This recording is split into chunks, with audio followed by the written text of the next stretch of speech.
Now, I haven't made a Star Wars video in quite a while now. And the reason for that is because, ultimately speaking, there's not a lot of big things happening in the Star Wars universe, at least not in my opinion. I did see Endor Season 2 has come out, and I'm going to give those a watch when I got time, but work is really just kicking my butt right now. But eventually I'll get to it. But that's why instead I usually tend to make videos about things that, Star Wars events that already happened. And one of the Star Wars characters that I made a video on, of course, was Count Dooku. That was a video of me remembering how great he was, rewatching some of that with new eyes. And, as I rewatched Count Dooku, I said to myself, wait, look at this guy. He's clutching all these 2v1s like every day. And that's impressive. That man is clutching 2v1s on a daily basis against, premium foes, not some garbage Jedi, whatever. He's taking on some of the high level premium folks. So I had to, of course, make a video about him. But as I was doing it, there was another character that kind of hit my eyes again, someone who he did clutch a 2v1 against. And that, of course, is the man, the myth, the legend, Savage Opress. Now, anyone who was into the Clone Wars, Star Wars, the Clone Wars, the 2008 animated show, then everyone knows that Savage Opress was a straight demon. That man wanted smoke with everybody. He was on site with literally the entire cast. Besides Maul, he was on site with everyone, and that was just so cool to see. So again, I wanted to look at him a little bit more and look at different fight scenes he had, because I remember that boy had some just absolute beautiful fight scenes. And you look at his, first appearance, and it's kind of funny, honestly, he's sent to kind of secure this little temple spot just to make sure it's, his place, to secure for the Separatist Empire. Separatist, not Separatist Empire, but for the Separatists, the group, and as Count Dooku's apprentice. And he's sent out there without no lightsaber, just an axe, just a little vibro blade axe. And he's sent out there to get it done, right? 2 Jedi and a bunch of clone troopers. And he just comes out the little pod they get sent in. He just starts throwing around his own troopers. He just throwing out the way. I don't know what Bud did here to get thrown out the way like that, but yeah, he just threw that man out the way and then just charged forward. And the clones start seeing, they start shooting at him, man. When you see what happened, he did shot right in the chest, man. Hit him straight dead in the chest. And dude's unbothered. Dude's unhurt. He looks down, looks back up. Man, if I was a clone, I know everyone talking about honor and decency and all that stuff. Now, I would have ran. If this man is taking a shot to the chest and he just looks down and looks back up at me, I know it's finished. You cooked. I would have ran, but man, this clone has, better man than me and, well, a deader man than me. He came and got quickly chopped up by that axe. And then, of course, you have finally the Jedi, the Jedi up there that defeated the last few droids in their way. And they're like, they see this big old dude, they're like, we can take him. The Jedi Master just tells his little apprentice to stay back. He's like, I got this. He's really feeling confident. He's just took down some droids. He's feeling confident that he can win this fight. And, he comes in and does some slashes. And remember, Savage Opress doesn't have a lightsaber. He just has an axe. He can't deflect these slashes. All he can do is dodge. And that's a big dude. This massive, 6'7" dude is up here dodging every single lightsaber strike. It's crazy. He dodges every single strike and just grabs the dude's hand and knocks the lightsaber out of his hands. Man, again, at that point, this man's dodging all my strikes. And he's bigger than me like that. He's 6'7" dude. I would have been, I'd have said, man, you got it, man. I'm out. But nah, this Jedi thought he could do it, man. No lightsaber, no problem. He just came over and started trying to use his kicks, trying to use all his athleticism, trying to do what he could to get some hits in, dodging hits, just giving out all these strikes. And, he was getting some hits in. I gotta admit, he was getting some mean combos in there. But eventually, Sergeant Press said, all right, I gotta lock in. He just straight up dominated, man. 1, 2, 3. Boom, took that guy out. And the apprentice, man, the apprentice, he didn't even get a shot, man. That apprentice, the camera don't even show what happened, man. That's how bad he got whooped, man. That's how quickly he got just cooked. Because you didn't even get a chance to even see what he could do. He just ran in there and you just see him going flying right back out. It was just hilarious. But yeah, that was the first fight scene. That was his kind of introduction fight scene. And you kind of understood that this man, without a lightsaber, is deadly. So just imagine what happened when he has a lightsaber in his hands. You know what I mean? That was the idea. And that was just so cool to see. But on to fight scene number 2. But before that, I just want to say real quick that this video is sponsored by, well, you.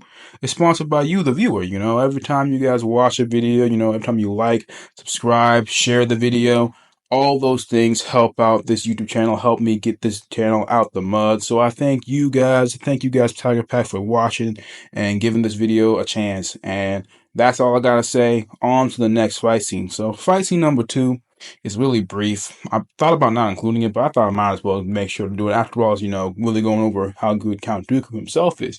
So Count Dooku's trying to actually give him some training for once, after to get him to hone his skills. He gives him a lightsaber, double-bladed lightsaber, very cool. And they start, trying to have a little bit of a conflict, a little bit of a fight there, a training battle, a little duel, a little sparring match. And my God, Savage Opress gets dominated. Let's be clear about it. He gets dominated. Count Dooku's casually dodging each of his says again, I insult saying, you're savage, undisciplined, all this stuff. And it's like, bro, why are you so mad that he's undisciplined? He's never used a weapon before in his life. This is his first time using a weapon like that, and you mad that he's undisciplined? Man, it's crazy, but that's how Count Dooku was, and Savage got destroyed. He got utterly whooped that fight. You got to see the difference in power because there are levels to this. Count Dooku was like super high level. As anyone who saw my last video about him, you saw he's taking on 2v1s daily. So there ain't no way that Savage by himself could really beat him one-on-one, especially with a lightsaber that he's never used before in his life. Unlike certain people, he actually is not skilled with every weapon just because he holds a different weapon. You know what I mean? So he could end up getting dominated there, and that's the end of that one. But he did get another chance pretty soon after to fight some high-level people. His next fight was versus Anakin and Obi-Wan, and now he had this hostage on his back that he needs to carry out. That's his entire mission. Get this King dude, grab him, get him alive back to Count Dooku, right? But Anakin and Obi-Wan show up, and that, of course, complicates everything. He does a couple of slashes at him and whatnot, but he's unable to really get a hold of them. They're able to move out the way and so on and so forth. But eventually, they jump on top of him and his charge starts escaping, So he, does a little force choke and the man decides, to just take the king out. Say, at least I brought the king in, you know what I mean? That's what he thinks is going to work. Of course, that don't work out for him, but that's a different story. But then, of course, he uses like his pure physical strength along with the force to like knock Obi-Wan and Anakin off him, right? On to the next, right? He gets the king and moves on to the next. And you see him, of course, he meets up with Count Dooku. Asajj Ventress comes out of nowhere, and she comes and try to help him out. After all, he was there as an assassin for her to take down Count Dooku. So they work together to go take down Count Dooku. And man, Savage can't get a hit in. I ain't gonna lie, man. That man can't get a hit in. He got all the strength, but he's going versus Count Dooku, the king of 2v1s. So this is just another one of Count Dooku's 2v1 victories, you know what I mean? So you see Count Dooku just casually dodging them all, and then he discovers something. He discovers Savage Opress weaknesses, because Savage Opress has two major weaknesses within his, within his fighting style, within his character. And those two main weaknesses when it comes to fighting are, of course, being outskilled. If you're just more skilled than he is, then you ain't gonna get hit by him. That's what you gotta do. Basically, you gotta dodge all his hits. And if you're really skilled, you can do that. And the second weakness is that Force Lightning. And Count Dooku just starts spamming that. He just starts spamming Force Lightning. Every time Savage Opress tries to get up to his feet, it's Force Lightning. Sit back down. That's what he does every single time. Sit back down. Sit back down. Sit back down with that Force Lightning.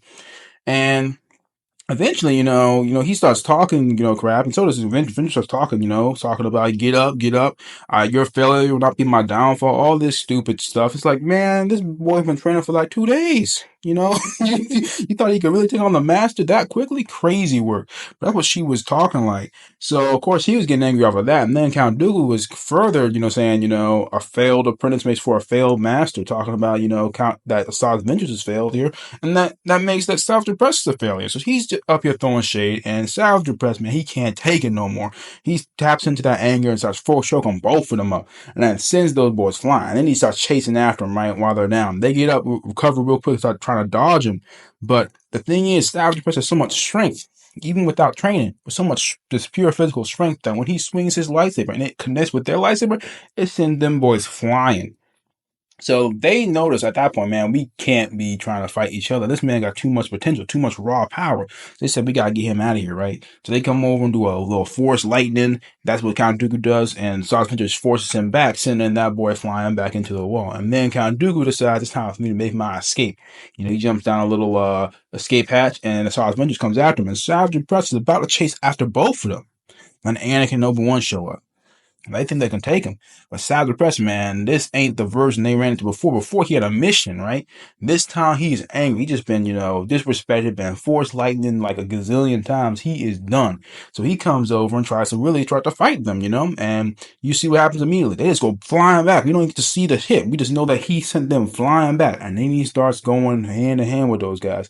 Lightsaber to lightsaber, doing them. And he's taking on both of them at the same time. And he's not doing too bad either. He's forcing them back. They're moving back. He's moving forward. He's doing a good job. Remember, this is he's only got a license like 2 days ago. The fact that he's taking on high level opponents like this on like his first ever day is crazy. It really is crazy when you think about it. But yeah, he starts forcing them back, and eventually he gets surrounded by droids, and Count Dooku tells the droids all to shoot this man. And this man starts getting shot by the droids, and he's deflecting bullets here, but he's surrounded. He's doing the best he can. Remember, he's never deflected bullets before in his life. This is his first time. Man, his raw potential is crazy. But yeah, he just trying to deflect every bullet that's coming at him, but he can't get them all. They start hitting him and hitting him again, and each time he gets hit, he flinches, which causes him to lose concentration, which causes him to get hit again. He's getting hit again and again. He says he's finally tired of the pain. He just does a massive force push on all sides, sending everybody back, and he makes his escape. So you can see that's like 2 episodes in, and two fights, like three fight scenes in basically, and he is a monster already. He is a difficult person to fight, and that's so cool when you really look at it.